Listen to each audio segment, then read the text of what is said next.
Kua whakarewa hia e Hei Tiki Creatives, he hōtaka whitia hua waiata reo rua.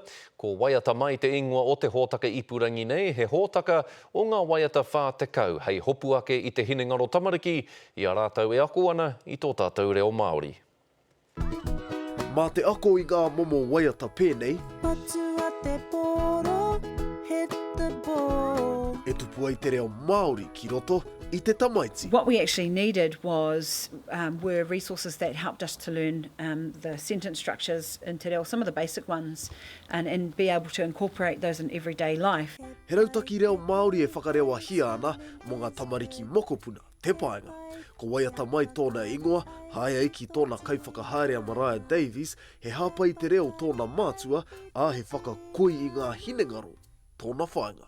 I had a 12-month-old at home at the time who it was easy to put him in front of YouTube and set up a playlist of things like The Wiggles, Love to Sing, ABC, and he became quite good at those, and I got to learn through sitting next to him doing my own mahi all of the words to all of The Wiggles and Love to Sing.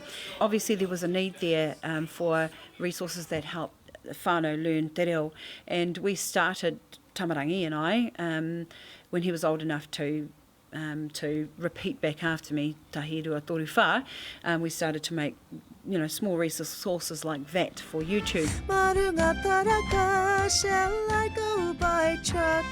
O tā ngā kaiwhakatupu i te manako o tēnei kaupapa ara Hei Tiki Creative, he rongo i te hia kai a ngā tamariki ki te reo kātahi, ka rua he whāngai i a rātou ki a ngata rāno, taua hia hia. What we actually needed were resources that helped us to learn the sentence structures in te reo, some of the basic ones, and be able to incorporate those in everyday life. He mahinga ngātahi hoki tēnei me te taurāwhiri, i te reo Māori. It's been fantastic having the support of Mā Te Reo. When we saw the opportunity to make videos that helped us as whānau, our tamariki and ourselves, learn these language patterns, it wasn't a difficult choice, I think, for Mā Te Reo, because there's nothing else out there like this currently. Me te manako nui mō tēnei kaupapa i ngā rā, e haere ake nei.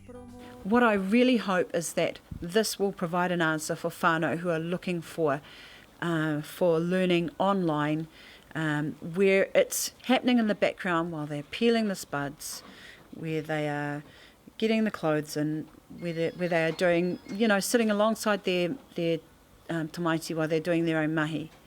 Ka mutu kai te pai tukutuku o YouTube e nei rauemi ako e iri ana. Rānira Harrison, te karere.